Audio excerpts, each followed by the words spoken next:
Ladies and gentlemen, welcome back to podcast Room 303. I'm your host, Jermaine Colon Mendez. This is my co-host, Nicholas Moorhan. And as always, we have with us EPE. That's correct. We have the full squad for the first time in 3 episodes. This is episode 177, Super Bowl Hangover. How are you doing this evening, Nick? Not hungover, thankfully. Not like I was on Saturday where I almost died because of my Friday night hangover. But doing better now. That's good. Eric had the same hangover. He says it's the worst hangover of his life. How are you doing this evening, Eric? I think I'm still hungover, to be honest. Took me a couple days to get over it, and then a couple other bad things happened this weekend, i.e. we'll get into that later. So, yeah, but I'm thriving, I'm here. Looking forward to next season. It's the worst hangover of your life? 1,000%. I honestly, I asked Jermaine yesterday, I was like, yo, let's take a look back at what we drank and the level of blacked outness. Somebody had to roofie us. Because it didn't make sense how, like, it just didn't make sense. I think there was some naughty Chiefs fan up in a bar somewhere in Tempe, Arizona, and he was just roofing Eagles fans. I'm sure of it. Because there's no way I should have. Were you wearing your Eagles jersey? I was not wearing a jersey, but I did have Eagles attire the whole weekend on. So what did you have on when you went to the bars Friday night? I had a black shirt with the Eagles logo and then my green Eagles hat on. And I'm pretty sure I started chanting the Fly Eagles Fly multiple times. Before or after you got roofied? I think both, to be honest. So do you think he roofied you just to get you to shut up? I don't know. I think I might be on this man's side. Maybe. Who knows? But whatever. I'm alive, so it is what it is. Yeah, that's all you can ask for, being alive. I guess. Pretty low bar. In today's episode, we'll get into Communion with E. Then we'll get into the Super Bowl review. We'll deep dive the comings and goings of that game. Give us some of our thoughts. And, yeah, we'll get into that. So, without further ado, take it away, Eric. All right, so for Communion with E, real simple topic today. Just want to get your guys' opinion on it. Me and Jermaine watch a lot of basketball, and we scream about this pretty much every game. And then obviously everybody on here is an avid fan or avid football fan. So we argue about this a lot. But what gets missed more, holding in the NFL or traveling in the NBA? What gets missed more, holding or traveling? Holding in the NFL. There's holding on every play. There's traveling on every play. It almost feels like there's traveling on every play in the NBA now. Yeah. Yeah. Shit, that's a tough question. I don't know then. I tried to look up the statistics on it, and I can't give you like an educated statistical answer because it seems like the NFL and the NBA both do the best they can to keep those stats out of public view. But from what I've seen is the NFL has taken a stance on less holding calls to make the game faster. I guess you could say like there's more action in it or whatever, but they have loosened the rules on holding. This happened back in 2019. It wasn't anything that was talked about too much, but I saw the numbers switch drastically from 2019 season to 2020 season. And then in the NBA, I think the NBA overall they really just want as many points as they can in a game, so they're not calling shit nowadays. They don't call it, bro. All right, so I'll probably lean holding because NBA might be a byproduct of carries, traveling, double dribbles. I don't know, man. It's actually, now that I think about it, it's pretty bad. I remember we talked about that rule change on the podcast for the holding, and we actually said that it will be a good thing as far as, well, it'll be a bad thing for defenders, but it'll be a good thing as far as, limiting the lack of penalties, because that's what we've been seeing over and over again. But I don't know. If I gun to my head, I had to pick, and if I pick the wrong one, I'm getting my brains blown out. I'll probably lean NBA. Okay. So I just looked it up. In 2022, there was an average of 20 holding penalties per team league-wide. So if you do that, what's that? Holding at 20 divided by 12. That's 1.6 a game times 2. So there's about 3 holding penalties a game. How many traveling calls are there a game in NBA, do you guys think? I couldn't find how many traveling fouls there were per team. Don't call it very often. This year, there's been an uptick. I think the league average this year is probably about 3. League average. 3 per game. So it says during the 2021-2022 season, there was 1.26 travels called per game, the lowest frequency dating back to 1996-97, which is the first year that play-by-play data is available. So the answer to your question, Eric, is they both are called are not called at the same rate then. So 1.26, and that's the lowest rate. You can probably imagine that it's called around the same time that holding is called in a game. And is that per team or per both teams in a game? Called per game for both, like including both teams. Oh, then it's traveling, I would guess. They only call 1.26, and I see at least 10.5. It seems like every highlight video you see of the NBA is like that's traveling. Yeah, there's some bad there's some really bad ones. The ones that always crack me up is when the dude catches the ball and he hasn't dribbled yet and he's moving his pivot foot, except his pivot foot and the other foot are both moving. so like one of them has to stay in the right spot. The other one can move in a circle, but you cannot anything else. And it happens all the time in the NBA. But it's doing the electric slide while he's rotating. Yeah, there's some where you'll see a guy go from the 3-point line to damn near the free throw line elbow. Which shimmy in. That's too significant a gap for you to not register that my man's is traveling, bro. Like, just back and forth, he's just shimmying with one foot while doing half circles. I'm leaning NBA because we don't see it called. Right? So nobody is thinking about traveling. In the NFL, holding is called fairly regular. 3 in a game is almost one every quarter. So that's something that you're harping on to not mess up. So I'm leaning NBA, final answer. So I don't really know. something I'm reading here now.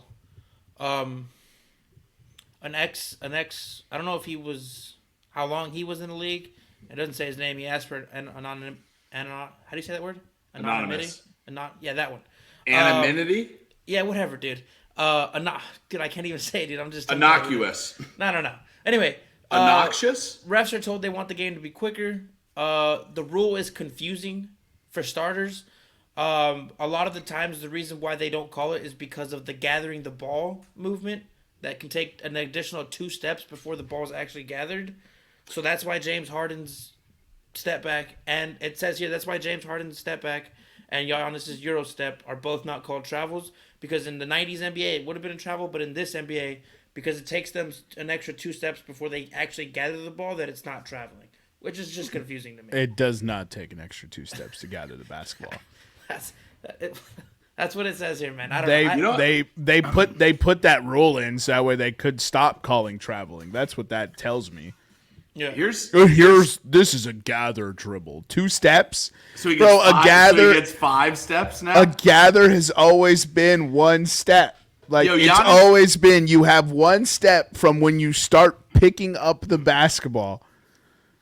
It doesn't matter if you have full possession. The act of stopping your dribble is the gather. So you have 1 step. That is when the next 2 steps count. That's always been the rule. This got changed, and I don't know what year this got changed in, or if it was just always there, they never enforced it. But basketball was never taught like that. the way you know if it's a fucking fluke is if at grassroots level, it's not taught like that. It was never taught like that until now. It's arguably being taught. Now it's out of this world. Take 2 steps to gather the ball. It doesn't make sense.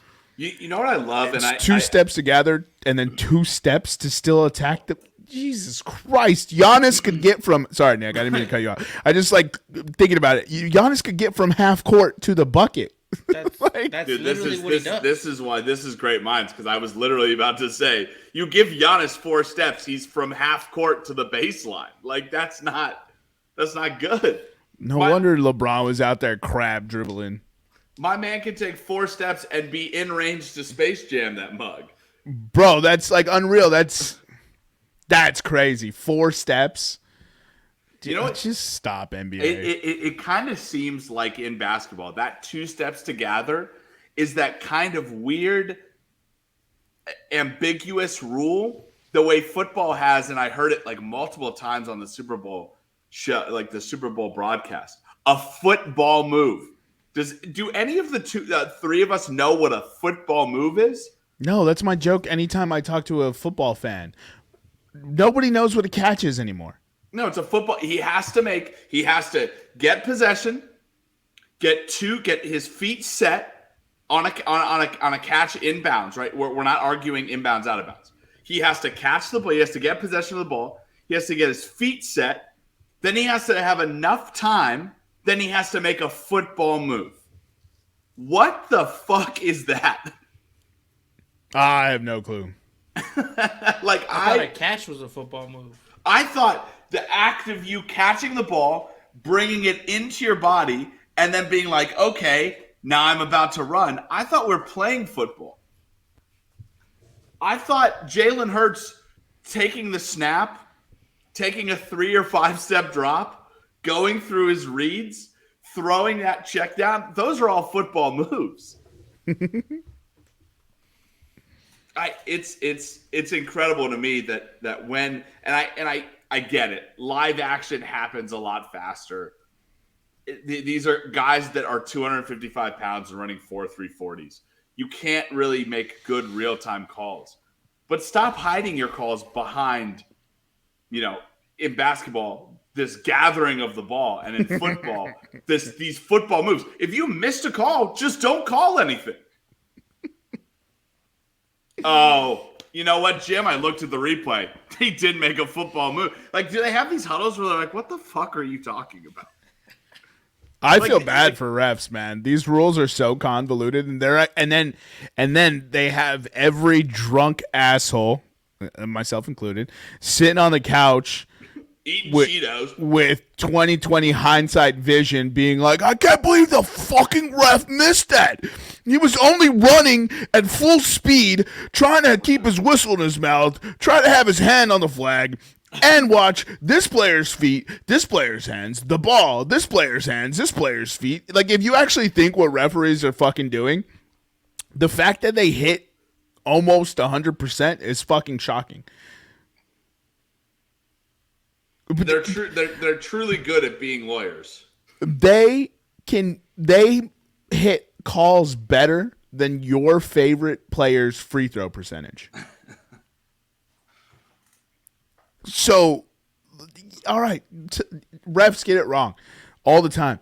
You cannot blame your loss on one singular play, ever. Let's talk about the defensive holding then.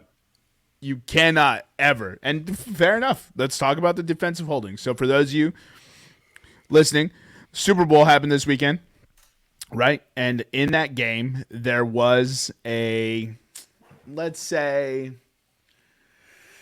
unfortunate holding penalty at best. We'll say unfortunate. That occurred, I think it was, third and 8?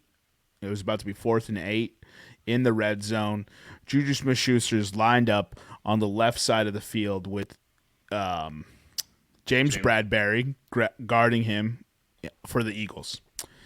Juju Smith-Schuster makes a quick move inside and spins to pull outside and go upfield. and James Bradbury gets a hold of the jersey. And Patrick Mahomes holds the ball, scrambles, looks that way eventually, and then throws the ball out of bounds. It falls incomplete. Flag comes in, defensive holding, automatic first down. The rest is history for the Kansas City Chiefs as they, what was that? They went on to tie the game on that one, right? They went up 38-35. Yeah. 38-35. Yeah, because Jerick McKinnon runs in the very next play, high IQ. But let's talk about the holding. All right, go ahead, Nick. Yeah, okay. So, famously, a couple episodes ago, you heard me yelling and screaming about calls that change games, right? I will now go against that and say I take Jermaine's side on this one. With my argument being, if this is a regular officiating crew, sure, fine. I'd be a little bit more peeved that this was called because of the situation of the play, right? The hold had nothing to do with Patrick Mahomes throwing the ball out of bounds. The hold was within a second of the play. Mahomes was not looking his way. Mahomes still went through all his reads, was flushed out of the pocket, had to eventually throw the ball away because of the coverage downfield. James Bradbury didn't continue to hold Juju Smith-Schuster's jersey as he ran downfield. Didn't continue to hold him at all. It was a quick grab, right? Do I think it's a bad penalty and a bad call? Yes. I'm going to flip the coin here and say this referee crew calls five times more defensive holding penalties than the league average. So am I annoyed at it? Not really. I mean, I had over on penalties. So you needed that one. Yeah, needed that one big time. So for context, Nick's stat right there, in his 2 Super Bowl appearances, so this is what we would consider an elite officiating crew. They've done 2 previous Super Bowls. Sheffers and his crew were calling it 5 times more during those Super Bowl games. So it's expected. I mean, listen. What we can expect. What do we bitch about in like if you made that call as a one-off call, you could look at it and you can say that's really annoying. But at least he's being consistent to what he's consistently calling. I mean, it sucks. Should it have been called a defensive holding penalty? No, but I'm sure his other 4 defensive holding penalties were not defensive. Like you could have argued against those. How many defensive holding penalties did he call in this game? That's a good question. I only saw 2, but I went to the restroom twice, so I could have missed something. But I only saw 2. Yeah, I mean there wasn't over 10 penalties. So. Yeah, it was minus a few blunders, man. It was a very low penalty game. It was garbage. For over 10 bettors, yes. Yeah, and then the very next thing that we have for Sheffers and his crew that has conveniently swayed Nick's mind. Now after we've done yelling at each other, he led the league in penalties called in 2021 and this season 2022 at 13 penalties per game. So that over 10 bet. Ooh. That's an extra kick in the dick. So that totaled up to 109 yards a game. The season average this year for accepted penalties was 9.22 per game for 75.92 yards. So for those keeping score at home, he's calling 3 more penalties a game for 30 plus more yards. And let's see. Kansas City is 8-2 in their past 10 games with Sheffers officiating. So, where were these? Hold on, wait 1 second, Eric. I'll let you speak. I just want to ask you this question, Eric. Where were these stats before we bet the Super Bowl? I wasn't mad before the Super Bowl. My guy went deep. Yo, I could have bet so much.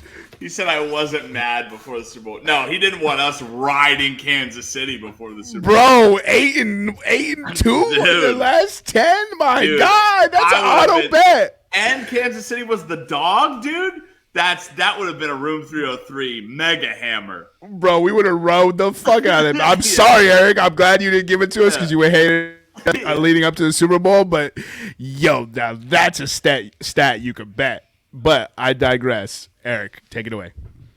So, I mean, just to get back to this and you and Nick's argument, like, as a Philadelphia Eagle fan, they're at the game actually sober, so I could remember this Super Bowl, which I wish I would have switched them. I wish I would have been sober for the last one and drunk for this one, but it is what it is. My man almost said sober witch. But I watched that game. I played it in my head back over and over again, and to sit here and say that one penalty, which Bradbury grabbed the jersey. So if you're going to throw the flag, you can understand why. It's not like there was an imaginary hold. He grabbed the jersey, right? Now, do you call it? Do you not call it in that big of a stage? Who knows? But he called it. But that's not why the Eagles lost. The Eagles lost because they weren't putting pressure on Patrick Mahomes. The Eagles lost because Bradbury, CJC, and Darius Slay couldn't figure out which fucking one of the receivers was going to dart to the right. They ran the same play that the Jags ran against us in week 4, I believe it was, with Agnew, where for some reason they're not playing man or something, and the dude just darts out to the side of the end zone open. Happened twice. We didn't get pressure on the quarterback. That happened. And to be completely honest, we just ran out of time. Like, Jermaine said it at the game, and I firmly believe if Isaiah Pacheco's in the game and he doesn't have the veteran insight to go down on that 1 yard line and eat the clock up, Philly goes down, goes to overtime. I just feel it because that's just how the game had been going. And honestly, with Nick Sirianni after a touchdown with Jalen Hurts, we already got one octopus in the game. Might as well go for another one. So, honestly, I'm not going to be like these 49er fans, these little bitch-ass 49er fans that were crying about penalties the whole time. Look, we lost because of other things. We lost because we ran out of time. We lost because we were not getting to Patrick Mahomes. He killed us with, I think he had 140-something passing yards. He didn't even have the best game of his career. They were just making the right play, and we were not tackling after the guy had the ball. There were so many yards after catch. And then Jonathan Gannon, come on, man. What were you doing? We got 2 sacks in the game. We had 70 all season, including the playoffs. We had 78, and we got no pressure on Patrick Mahomes. So no, it's not the penalty that cost us the game. It was other things, and I'm glad I was there. I'm glad I got to watch the game. But when you got like that opportunity in front of you, you can't let it come down to somebody's decision. You got to go out there and take that motherfucker. And by take that motherfucker, I mean you got to be in Patrick Mahomes' grill all 60 plays of the game. I want him on his ass 40% of the game. And that just didn't happen. And maybe it is a testament to Patrick Mahomes' greatness that even on a hobbled ankle and only throwing 50 passing yards, he was still able to win a Super Bowl. So I get it. And one thing we didn't do all year was turn the ball over. They got a fumble recovery for 6. So it is what it is, man. Like, we'll be back. We have our future quarterback. So I'm gonna say this, right? I don't want to make this a big thing, but nobody is talking about this. Patrick quit with this friggin' thing now. Patrick Mahomes, sorry, the dog with the friggin' squeaky, the one squeaky he doesn't friggin' break, and he brings it right over to the fucking camera. Patrick Mahomes had to drag his broken ankle into the locker room. He was like running the way like you run when you've like fractured, like a normal person is like fractured a tibia.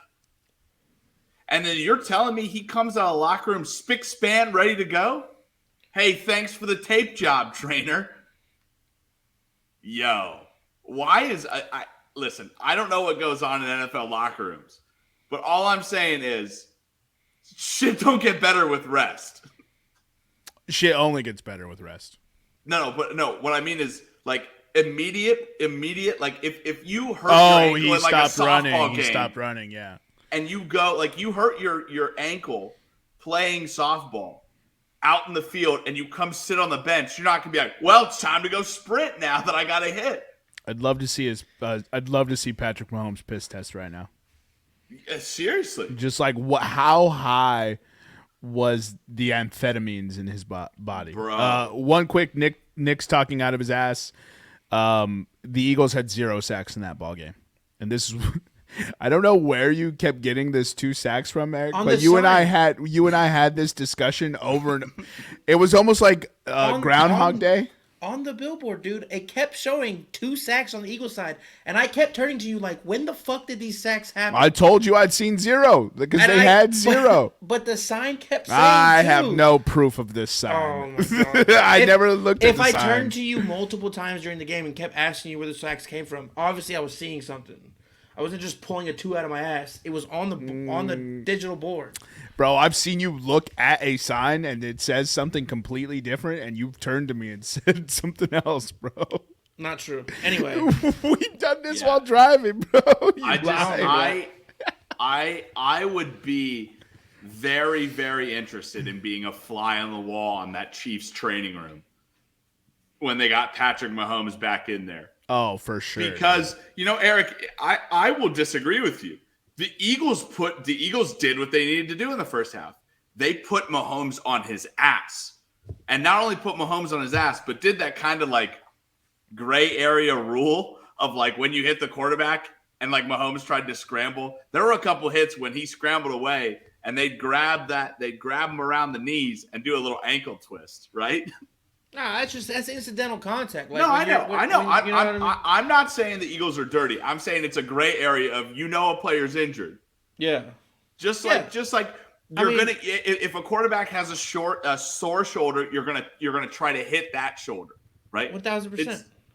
And it was working. Mahomes had to drag himself off at halftime, and if not for that freak bounce of an oblong object straight into a Chiefs defender's hands, right? It's what at halftime? It's 24-7. That's a completely different game. That being said, I turned to the 15 to 20 people at my party and I said, I'm not going to do it because I have money on the Eagles, but everybody here should live bet the Kansas City Chiefs. I said, create a betting account, live bet the Chiefs. And everybody was like, no, look at the score. And I was like, look at the score. The Chiefs are playing terrible at halftime. Terrible. And they're only down by 2 scores. Isaiah Pacheco is the best running back on the field. Well, I don't want to talk about it. Eric, you have to. The tens of people need you to talk about it. Share your pain with the world or the greater coasts. We've just talked about this before. And Jermaine doesn't like Boston Scott for whatever reasons he has. But Nick Sirianni has this infatuation with having the recipe for success and venturing off somewhere else to try to find success when it's right in front of them. You run it down their fucking throats with Jalen Hurts and Miles Sanders and Kenneth Gainwell and Boston Scott. In fact, Jalen Hurts should have had 20 pass attempts that game. It should have been a 60 rush attempt game. We should have had 150 yards, 200 yards rushing. Every time Jalen wanted to, he was getting positive yards. We have the best O-line in football. Look, and I know, whatever, hindsight's, and I talked to my dad about it. My dad was like, well, the Eagles put up 35 points. It worked. Jalen proved he's got the arm. I'm like, I'm happy about all that.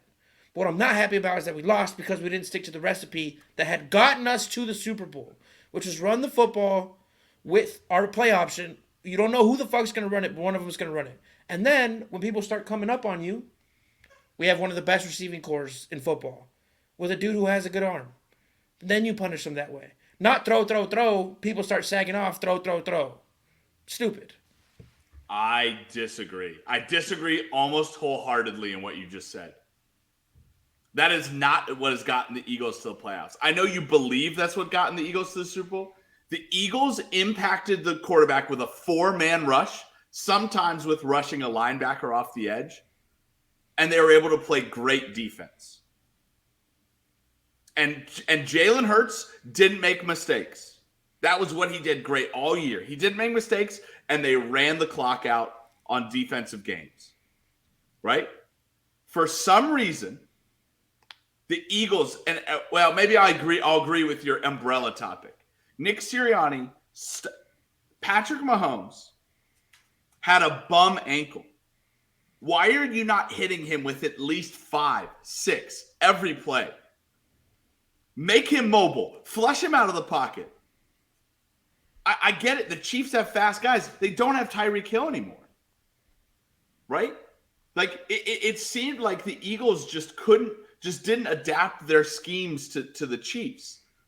And they were so scared of these middle to deep routes the Chiefs run that they dropped their nickel corners and their linebackers into some weird Tampa 2 zone in the middle of the field that the Chiefs weren't going to anyway. Because the Chiefs throw those little dinky short routes and then scramble and do all this little crap and then go over the top deep. If you put 5 and 6 on Patrick Mahomes, in the first half, he didn't have time to decide where he was going to look, let alone throw the pass. And then they just stopped. Because they're like, oh, we're up by 2 scores. They're going to throw the ball now. Let's play this weird, what would you call it? Bandit robber in the middle of the zone, like in the middle of the field. And then the Chiefs run these flats and out routes and beat you like that. I mean, you're right on the deep. Like, then you don't cover those out routes. So a 10-yard out turns into a 25-yard out because you're not covering the sidelines, and the guy's going for 50 more yards. What happened? This is my biggest annoyance with football. And when I sit down and watch a football game, I'm like, I know you can't hit a guy, and they are so scared of illegal hits out of bounds. But it is okay when a guy is in the field of play to hit him out of bounds. Yeah. And it seems like everybody is so scared, and correct me if I'm wrong, but it seems like everybody is so scared to that play on the sideline, bust his ass. Just the second he goes out of bounds, don't bust his ass anymore. I know it's hard to say, but the Chiefs were getting double the yardage that they were throwing for because the Eagles just refused to hit in the second half. Jonathan Gannon lost that game, much like Dan Quinn lost the game.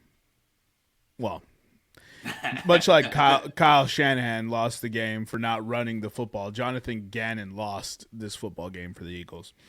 Jonathan Gannon is entire defensive philosophy we talked about on this podcast before is keep everyone in front of you. And that's perfectly fine. But in a Super Bowl, you have to go win it. You played a lights out first half. And if not for a turnover by your quarterback, you would be up 3 scores. Tight. Do not rest. You know what great defensive coordinators do? They have a scheme for the first half and they're like, hey, it worked. But they know the fucking offense is going to go in and make changes to go against the defense you were running in the first half.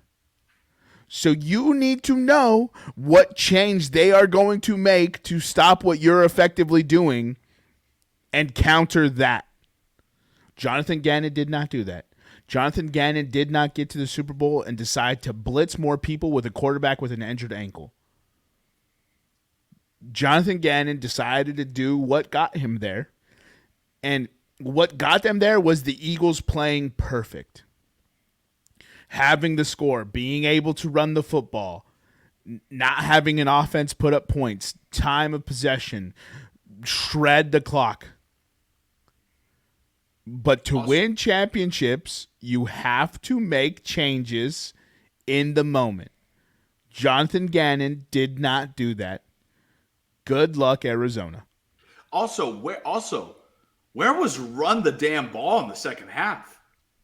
It seemed like Jalen Hurts only got the ball inside the 20-yard line. Where was Miles Sanders? Absent.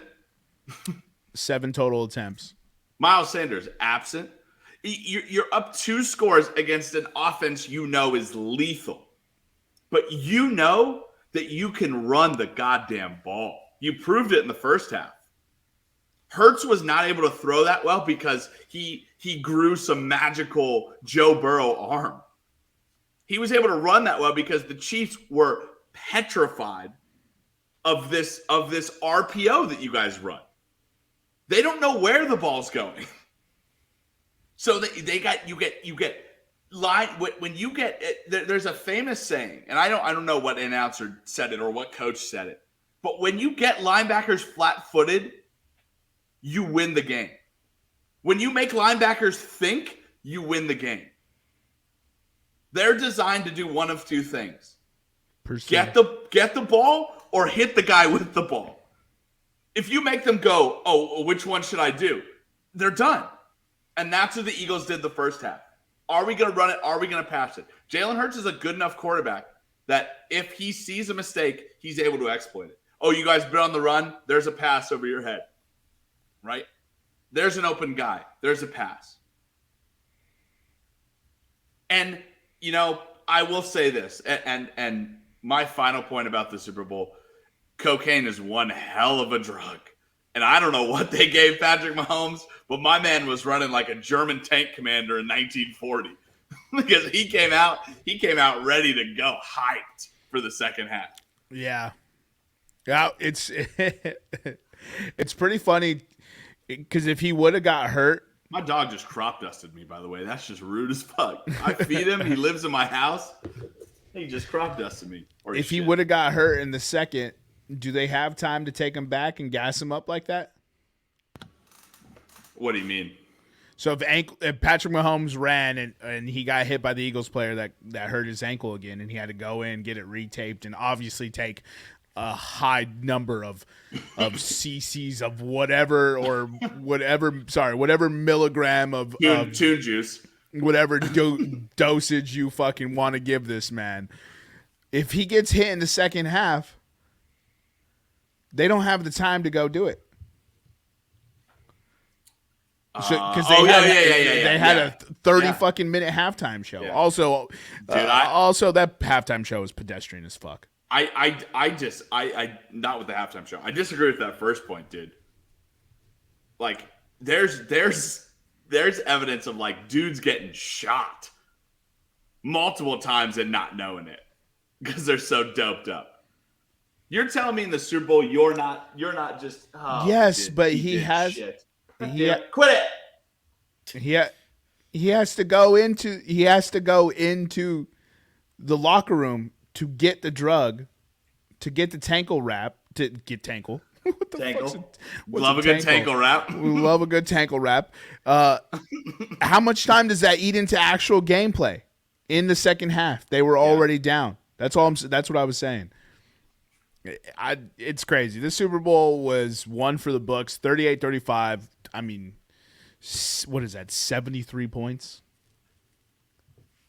Bro, I mean, the Super Bowl the over-under was what, 51? It opened at 49.5. And I was just like, oh, I think that's a good over. And then 51 hit. I was like, oh, I mean, if you like the under, I mean, you should bet it. It did move. And then I was just like, but I mean, these two offenses, bro, 73 points, bro.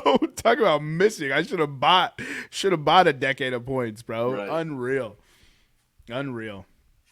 This game is crazy. Go ahead. One last thing.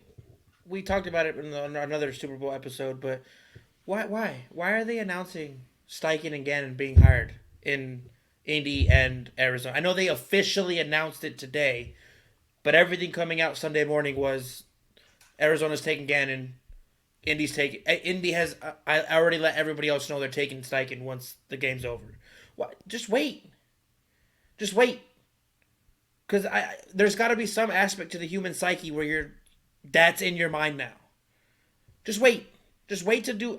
All hiring should be done after the fucking Super Bowl's over. The season ends. The season ends when the fucking last minute when the final whistle in the Super Bowl blows. Then you can start interviewing whoever the fuck you want. But stop pulling coaches out of these fucking. I'm not saying that's why we lost. We already talked about why we actually lost. But there has to be some sort of slight less focus, because we all know Bieniemy's not getting a head coaching job. That fat fuck. And then Spags has been there. Spags has been in fucking Kansas City for how long? Those guys know where they're gonna be. Our guys are. Where's my coach gonna be next year? Fucking stupid, bro. Fuck the NFL. Yeah, But, that would be so funny if you actually enact this rule. As soon as the clock hits 0, guys can be hired by NFL teams. yeah. They come up to Jonathan Gannon. They're like, "You just won the Super Bowl, Gannon. What are you doing?" He goes, "I'm a coach the Indianapolis Colts next year." That would be the best news. I'm cool with that. Instead of like, "I'm going to Disneyland," like, "I'm going to Indy." They're like, "What do you mean?" "I'm gonna be the head coach." He just runs off into the confetti. They announced today that the NFL is considering a rule change for the 2024 season that prevents coaches from being hired until after the Super Bowl. I agree with that. They announced that today? They're considering it, yes. Good. Consider it hard and do it. And then, also, I do want to make a 303 lock here. Jalen Hurts will win a Super Bowl before he's done. Woo! Oh, before he's done. What do you want me to do? Give you a time frame? Yeah. In the next 5 years. Jalen Hurts will win a Super Bowl. How about this? Jalen Hurts, it only counts if Jalen Hurts wins the Super Bowl as an Eagle. Yeah, fuck. If he goes anywhere else, he's dead to me. You got to win one as an Eagle, Jalen. And he will win one as an Eagle. He's going to be dead to you, really? Brian Westbrook is dead to you? Brian Westbrook? No, he's not. Why not? He played for the Broncos. Brian Dawkins, you mean? Oh, sure. Brian Dawkins. He's Yeah. dead to you? He was dead to me for 2 seasons. No, he wasn't. And then he retired. That's a and liar, now he's- dog. Why? Always gotta lie. Why you always lying? It's us versus everybody. If my mama ain't on the Eagles, it's us versus my mama. Do you understand Mom's what I'm not saying? on the Eagles. I'm just saying if she was the place kicker or something, and Brian then she Westbrook got traded. ended his career in San Francisco. Good for him. But he was an Eagle, Is he dead and when to he you? retired, once you retire, all that goes away. Oh, okay. Yes, once you retire, Tom Brady. Now I like Tom Brady. Now that he's retired, cool. If he suits up again, fuck him. Unless it's in Philly, which we don't want him because we got Jalen. I say fuck him anyway. His personal life's weird. Kissing his son, letting his 12-year-old son sit on his lap. Fucking weirdo. That's a weird move. That's a weird dude. We just That's call a that weird- white people shit in my house. Hey, look at me. I'm a white person with a kid. I ain't doing that shit. Yeah, but That's you weird as fuck. You hang around a bunch of ethnics, dude. You're good. We've rubbed off on you, bro. Yeah, all my friends are You ethnics. just said fucking ethnics, bro? Yeah, Like, dude, we're ethnics, baby. I'm concerned. Eric's I don't- from the motherland. I don't want to be ethnics, dog. How about that? You All don't? right, so squad ride. Here's what we're gonna do. Kenyon NBA Martin Jr. is in the NBA. Yes, sir. He plays for the Rock. Well, obviously you can see it right there. He's a hooper. So the NBA All-Star Contest is a-coming. These are the 4 participants in the Slam Dunk Contest. You have Trey Murphy III, small forward. I believe he's about 6'7", 6'8", out of New Orleans. You have Kenyon Martin Jr. He's about 6'5", out of Houston. You have Mac McClung. He actually doesn't even play for an NBA team right now, so that's pretty fucking crazy. I was about to say, dude, he's like, that jersey is not a jersey of anything good. Last I checked, I thought he was on the G League for the Lakers, but this looks like he's on the G League for the 76ers. And then you have Jericho Sims. He is. He is on the G League for the 76ers. Well, yeah, based off this graphic. That's why I made that association. You see the little 76ers logo under his name? Oh, yeah. And then Jericho Sims is about 7'1", former Longhorn, hook 'em, baby, for the New York Knicks. All right, who we riding in this contest, and why is it Kenyon Martin Jr.? I was about to say Kenyon Martin Jr., so. Kenyon Martin Jr. Yo, I don't know Holy choice. Eric, can you get us the betting lines, please? Kenyon Martin Jr. is who I'm picking for this slam dunk contest. I give that man some slander just to fuck with him when we watch the Rockets games, just because of his pops. But I actually think he's a pretty talented hooper. So Does the same stigma exist in basketball that exists in baseball of sons of very good players are not as good as their fathers? Yeah, it's usually generationally removed. You don't ever really see a junior outpace. I mean, there's some examples, but like, I think if you do a junior, you fuck him. But like Steph is so much further than his dad ever was. yeah, but Del Curry, how many All-Star nods Del Curry got? Wait, isn't Steph Curry's real name like Del something? It's Wardell Curry. No, I think Wardell, it's which is Wardell Jr. I don't know if that's. I don't know. Yeah, if never mind. I completely Wardell backtracked- might I Wardell backtracked my might be statement. his middle name.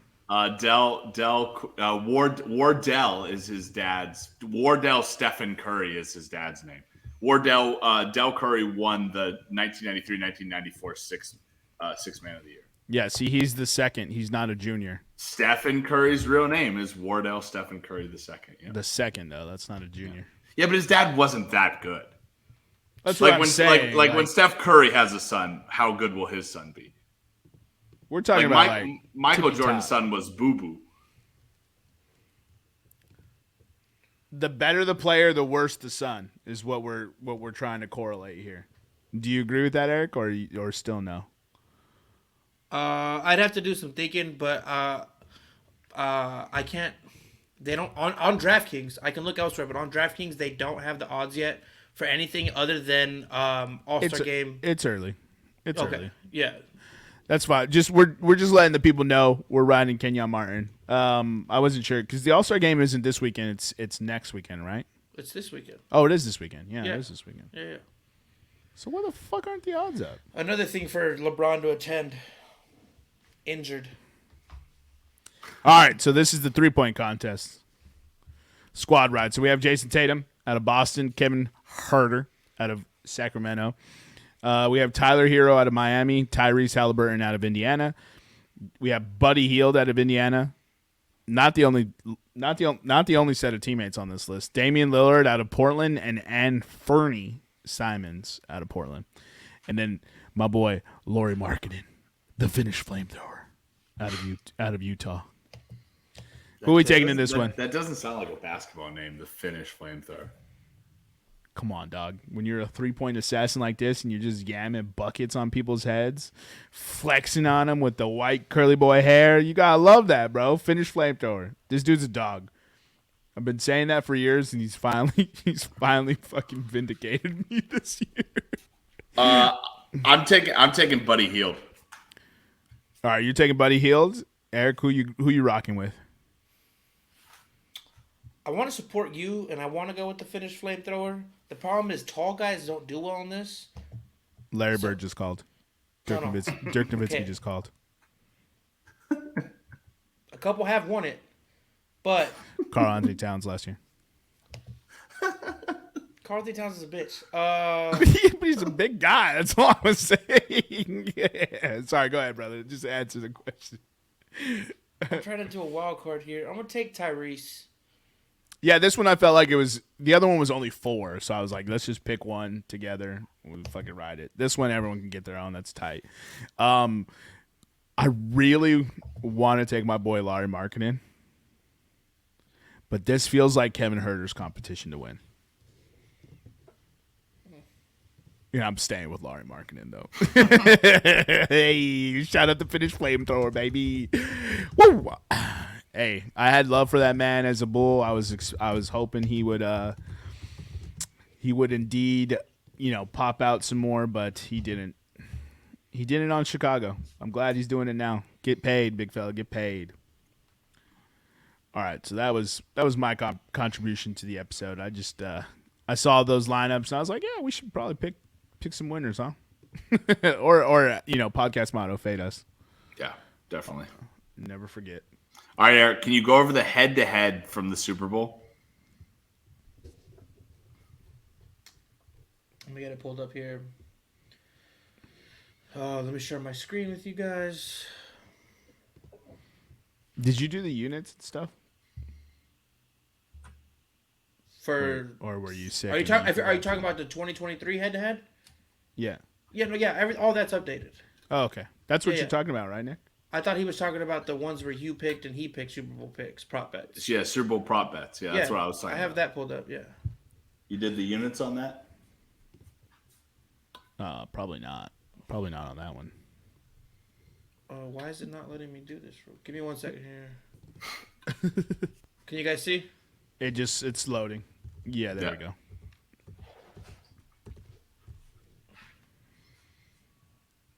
All right. So these are the bets that Jermaine and Nick took. Jermaine had any player to have a 55-yard reception. Didn't hit. Winning margin will be exactly 3 points. That did hit. Let's go! Plus 450. Philadelphia Eagles total players rush attempts over 4.5. Didn't happen. Fucking Kevin.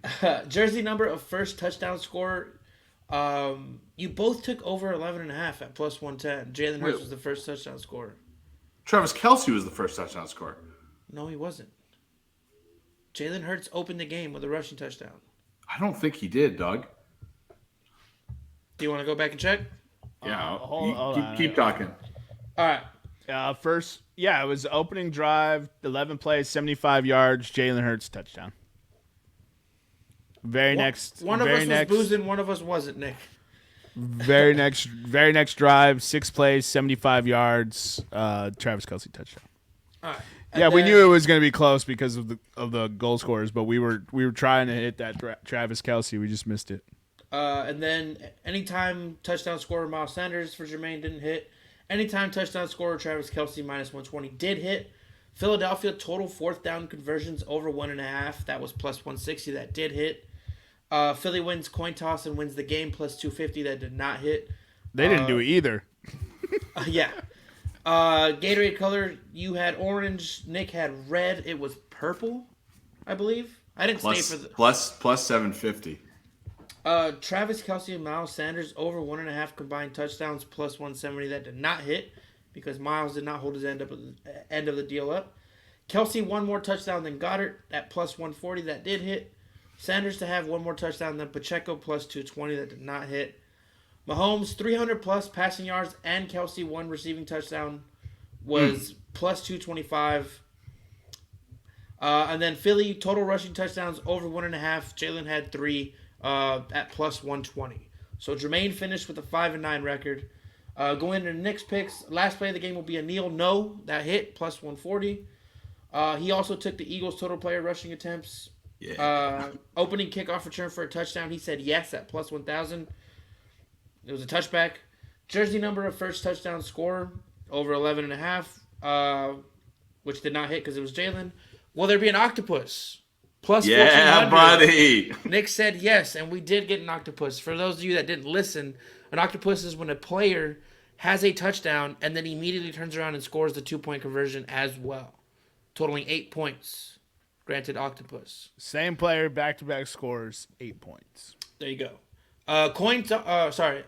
Field goal or extra point to hit upright or crossbar. Nick got that right at yes, plus 450. Yeah, buddy.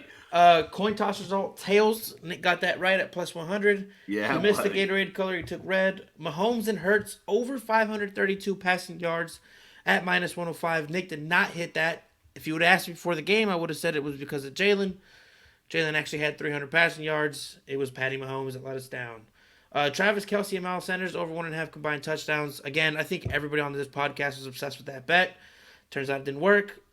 Nick also took Sanders 2+ rushing touchdowns and a Goddard 40+ receiving yards at plus 900. Goddard hit. Sanders, again, only saw the ball 7 times and did not find the end zone. Nick finished his bets at 4-7. Any input here from you guys? Fuck Miles Sanders. So Jermaine went 5-9. He was minus a half unit. I went 4 and 7. What was I? 4 and 7. Yeah. And I was plus 13.9 units. It really helps to have an octopus and kick hit the crossbar. Did you hear about the 2 Ohio State players who got acquitted today? Oh. No. So Amir Ripe and Jason Wint were found guilty. Were found not guilty. Let me be very clear here. Were found not guilty of the rape and kidnapping charges brought against them. Both of these kids had a chance to play in the NFL. You think they will now? Nah. I think they're out of the game, but that's pretty tragic, bro. That's too bad, man. So this happened in 2020. Wow. Yeah. They were both defensive players for the football team, and a 19-year-old freshman accused them of raping. The jury found them not guilty on all charges, 2 counts each of rape and 1 count each of kidnapping. Yeah, well, no shit, they both cried after they got let go. I'd say they're pretty relieved.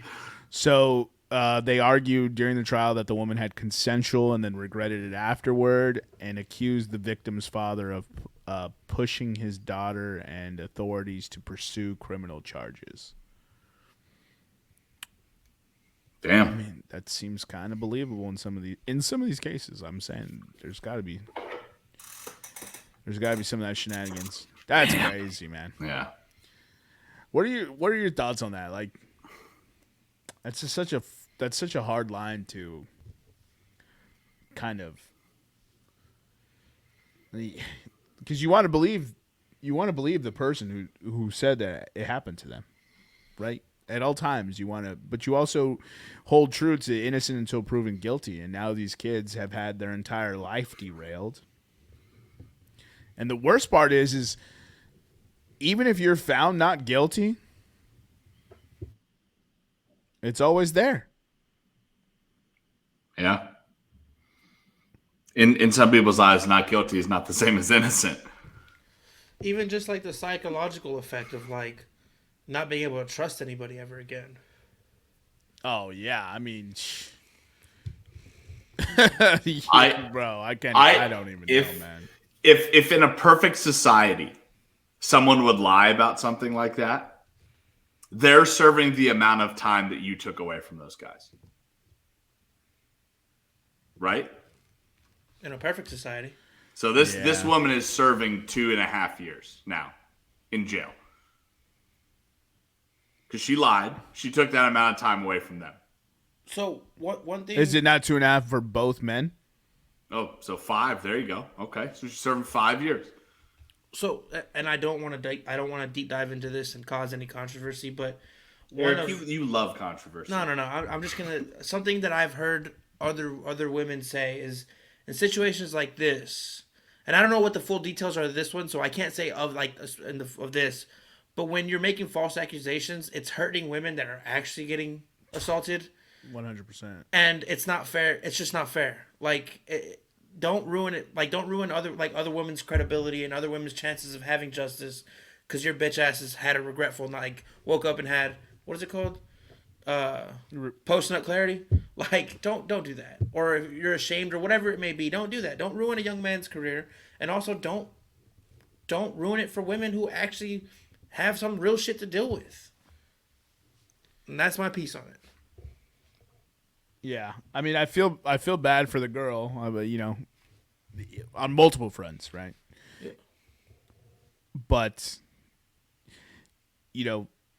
if you did consensually do that, and then after the fact, it's like, or who are you really mad at these dudes or yourself? And it doesn't really seem fair to take that out on anybody. Now, don't get me wrong. I don't know. I was not there. I don't have text messages. I don't have anything else, but that's crazy to me. I just want to get your guys' opinion on that. How, if this happened to you and you lost your shot at a pro career, like, how you reacting, Nick? I mean, what choice do I have? I'm taking her to civil court, probably suing her. And the father. I'm getting someone to accurately tell me what I was valued at, right? Coming out of college, what was I valued at, right? 6th round pick, 5th round pick, 3rd round pick. I'm putting a money sum on that, and I'm being like, here you go. I lost 2.5 years of my life. Here's the amount of money you owe me. Yeah, That's what I'm doing. And the worst part is like, you know, we could probably look these kids up, but they're Ohio State prospects, right? So That's a 1st-round draft pick or 2nd-round draft pick. Not It's all. a draft pick. It's definitely like they were highly recruited, right? The odds are they were going to be, if not selected in the draft, they would at least get a shot on practice squads, right? And that's still money you can make on practice squads. Yeah. Not to mention that it's like it robs them of the moment of saying, "Yeah, I played in the NFL." Why can't we just all love each other and all unify and turn all of our hate towards the Kansas City Chiefs? Why can't we all just do that together? I knew there was going to be a One shtick country, here. one blood, one love, all united in hate against the Kansas City Chiefs. I can make this happen. Go Birds! Grease Bro. the poles, go Birds! Oh my God, autistic Tourette's all fucking weekend. Okay, we could say the same if we were in Nobody New Orleans. cares. And, Nobody who that goes up the cares. Nope. Nobody yells that on a fucking Saturday. You know when they yell that? When they're in the stadium. It Like was civilized Super Bowl fucking weekend, human bro. beings. Let It wasn't people live their Philadelphia. life. Let people live It their wasn't- life. Okay, so then let People were people just- live their life. That's why they root for the Chiefs then. You know what? That's why we're not Wrong. unifying in hate. Wrong. I was rooting for the Philadelphia Eagles for one thing, Eric. I've been to the city of Philadelphia. It's disgusting. I wanted them to win so they could burn that mug down. Hey, Go whatever- Birds! Grease the poles! Whatever, dude. I was just in Philly and I was whelmed. I was very whelmed. I remember it. I was there like for 2 days one time. Actually, no, I think it was like less than a day. And went to go see a concert, and I was just like, man, Philly kind of sucks a little bit. But I didn't see anything. This time, I'm like, there's so much dope history here, and this city sucks. Yeah. Eric, we're not shitting on you. Don't love the city of Philadelphia. No, I think that city's a piece of shit. Last time I was there, I was like, this city fucking sucks. Yeah. Glad I'm from Texas. Also, and we'll end it on this. The women in Philadelphia love leather fucking pants. And it's always women who don't have a derriere. Right? Leather pants' entire design, feature, and function is to accent the booty. And some of y'all pancake ass motherfuckers just be walking around fucking leather clapping in the wind. Hey, and don't forget, some dudes from Philly was wearing leather pants too. Oh, bro, yeah, but his girl, She had the cheeks to match the pants. she had the best leather pants there. Bro, this is why I'm taking shots now, because it's Philly girls were wearing leather pants in Arizona. Now tell me how crazy that does sounds. Like, it's insane. It's uncultured, untraveled, bro. She had it going on to wear leather pants. It's perfectly fine. You just need to know how to dress to accent your body for every person ever. The dude was wearing leather pants with her and skipped leg day exclusively. Up top, solid. Bro, he was built up top. Down low? Man's had no calves. I was concerned that he had to go upstairs. I was like, he's top heavy. He's going to fall backwards. He's top heavy, bro. I honestly wanted to go up to him and thank him for his service because I thought he was an amputee walking on stilts, dude. I was like, I don't know, dude. Because it was like, whack. Bro, the calves just stopped, bro. Chopstick legs. Eric, I got life advice for you. If you think somebody's in the military, don't go up and thank them. Oh, no, for I their know. service. I was just trying to make a joke about it. I would never do that. Yeah, but yeah. I was just trying to make a joke about You that. would be the most hated man in America if you do that. No. I just started responding with thank you for your tax dollars. Yeah. You know, it's the biggest moron. No, thank you. It's the biggest oxymoron that the U.S. military is paid by tax dollars, and they have to pay taxes on those tax dollars. It makes no sense I to love me. it. I love it. The government will literally find every way to just fuck us. I love it. I want to see more. No, you chill with that. All right, with that, hey, we're done. New Jersey taxes you to drive on its roads, and then taxes you to build its roads and bridges, and then taxes you to drive on its roads and bridges. Bro, California taxes you on the gas, taxes you on the sale of gas, taxes you on your car, taxes you on your on the miles driven, and now they wanted to add another gas tax on it. I'm just like, love it. More. What is going on? Daniel Bryant.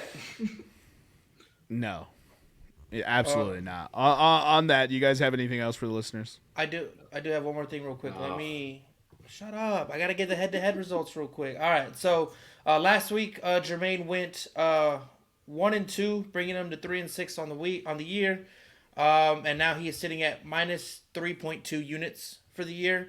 Nicholas went 1-2. He's 2-6-1 on the season and minus 4.3 units. I went 1-2. I am now 4-5 on the season at minus 1.3 units. Fucking and loser. leading the way, Nevada had the perfect week. Went 3-0. He's now 3-2-1 with a plus 0.95 units up. Yo, thank God somebody's carrying the load around here. Jesus, it's Bro, not my fault. Bro, he needed a perfect week to get out from 500. I don't want to hear it. Yeah, he was 0-2-1. Bro, you could have had a perfect week and it wouldn't have mattered. Yeah, Nick's almost at that point where he's about to be insignificant in the competition. Ooh. Oh, like you most competitions? Hey, Oh wait, sorry. You don't even show up to them because you're too hungover. I was, dude. Hashtag scared. Hashtag go to church. All right. Eric got all sad after I said I that. did it. I just saw a dirty play on the Bucks Celtics game. He was like, fuck you, I'm not scared. Yeah. I'm not scared. I'm not scared. Your voice cracked when you said scared, bro. Just Okay. kidding. All right, you guys got anything for the listeners? Nah. No, sir. Follow us on Instagram and Twitter at Podcast Room 303. I've been your host, Jermaine Cologne Mendez. Bro, mute yourself. This is my co-host, Nicholas Morahan, and as always, we have with us the EPE. We'll see you next time when you come on down and step into the room.